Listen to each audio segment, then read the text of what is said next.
പൊന്നാനി ലോക്സഭാ മണ്ഡലത്തിൽ തീരദേശ റെയിൽവേ മേഖലയുടെ സമഗ്ര വികസന സങ്കല്പമാണ് UDF സ്ഥാനാർത്ഥി MP അബ്ദുൾ സമദ് സമദാനി മുന്നോട്ട് വയ്ക്കുന്നത്. LDF സ്ഥാനാർത്ഥി KS ഹംസയ്ക്കും ഇത് തന്നെയാണ് പറയാനുള്ളത്.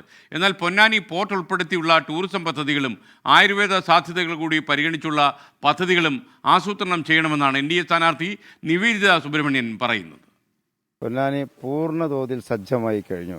ഇടത് ക്യാമ്പുകൾ സടകുടഞ്ഞെഴുന്നേറ്റ് മുമ്പേ തയ്യാറായി കഴിഞ്ഞു. ഒന്നുകൂടി ഒരു പുത്തനുണർവ് ഇടത് ക്യാമ്പുകളിൽ ദൃശ്യമായിട്ടുണ്ട്. ഒരു മണ്ഡലം തിരിച്ചു പിടിക്കുന്ന ആവേശത്തിര ഏത് മേഖലകളിലും നഗരങ്ങളിലും ഗ്രാമാന്തരങ്ങളിലൊക്കെ നമുക്ക് ദൃശ്യമാണ്. പൊന്നാനിയിലാണല്ലോ ആകെ വികസനമുള്ള ഒന്ന്.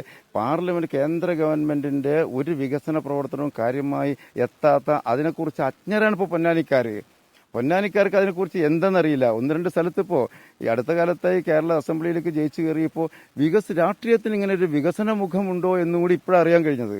താനൂരൊക്കെ പോയി നോക്കിയാൽ നിങ്ങൾക്ക് അറിയാമത്. അങ്ങനെ തൃത്താലയിലൊക്കെ കാണാൻ തുടങ്ങിയത് ഇപ്പോഴാണ് അറിയാൻ കഴിഞ്ഞത്. ഗുരുവായൂർ കുറ്റിപ്പുറം പറഞ്ഞല്ലോ, അവിടെ കിടക്കുകയല്ലേ, എന്തെല്ലാം ചെയ്തിട്ടുണ്ടായിരുന്നു. ഇപ്പം നഞ്ചങ്കോടിൽ നിന്ന് നിലമ്പൂരിലേക്ക് ഒരു റെയിൽപാത സുസാധ്യമാകും. അങ്ങനെ വന്നാൽ ആ റെയിൽപാത കണക്ട് ചെയ്ത് അങ്ങാടിപ്പുറത്ത് നിന്ന് കുറ്റിപ്പുറത്തേക്കും അത് കണക്ട് ചെയ്യാം. അത് വന്നാൽ നേരെ കുറ്റിപ്പുറം ഗുരുവായൂർ ലൈനിൽ ഇപ്പോൾ പ്രപ്പോസൽ ഉള്ളതുമാണ്. ചെറിയൊരു കോർഡിനേഷനേ വേണ്ടുള്ളൂ. അങ്ങനെ വന്നിട്ടുണ്ടെങ്കിൽ തെക്കോട്ട് പോകുന്ന ആളുകൾക്ക് 10-40 കിലോമീറ്റർ ലാഭം കിട്ടുക. പൊന്നാനി മണ്ഡലത്തെക്കുറിച്ചുള്ള വികസന സങ്കല്പങ്ങൾ ഞാൻ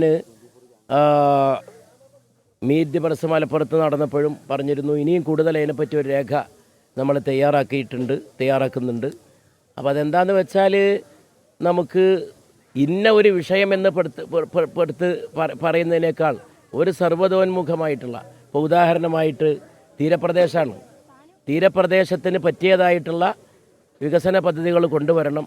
പിന്നെ ഇവിടുത്തെ വിദ്യാഭ്യാസപരമായത് നോക്കണം. ഇപ്പോൾ ഉദാഹരണമായിട്ട് ഒരു സെൻട്രൽ സ്കൂൾ വേണം മലപ്പുറം ജില്ലയിൽ. രണ്ടാമതൊന്ന് വേണ്ടത് സ്വാഭാവികമായിട്ടും പൊന്നാനി ലോക്സഭാ മണ്ഡലത്തിലാണ് വേണ്ടത്. റെയിൽവേ ഉണ്ട്. ഇങ്ങനെയുള്ള വിവിധങ്ങളായിട്ടുള്ള വിഷയങ്ങളുണ്ട്. അതിൽ ചില വിഷയങ്ങൾ ഞാൻ നേരത്തെ മലപ്പുറത്തെ ലോക്സഭാ അംഗമായിരുന്ന കാലത്ത് തന്നെ ഉന്നയിച്ചിട്ടുള്ളതാണ്. ജനങ്ങൾ ആവേശത്തിലാണ്. കാരണം മോദിയുടെ ഗ്യാരണ്ടി എത്രത്തോളം ശക്തവും വ്യക്തവുമാണ് എന്നുള്ളത് അദ്ദേഹത്തിൻ്റെ വാക്കുകളിലൂടെ എല്ലാവർക്കും മനസ്സിലായിട്ടുണ്ട്. പ്രത്യേകിച്ച് സാധാരണക്കാരുടെ വിഷയങ്ങൾ കൃത്യമായിട്ട് മനസ്സിലാക്കി അതിന് പരിഹാരം കണ്ടുകൊണ്ട് തന്നെയാണ് കഴിഞ്ഞ കാലങ്ങളിൽ നരേന്ദ്രമോദി സർക്കാർ മുന്നോട്ട് പോയത്.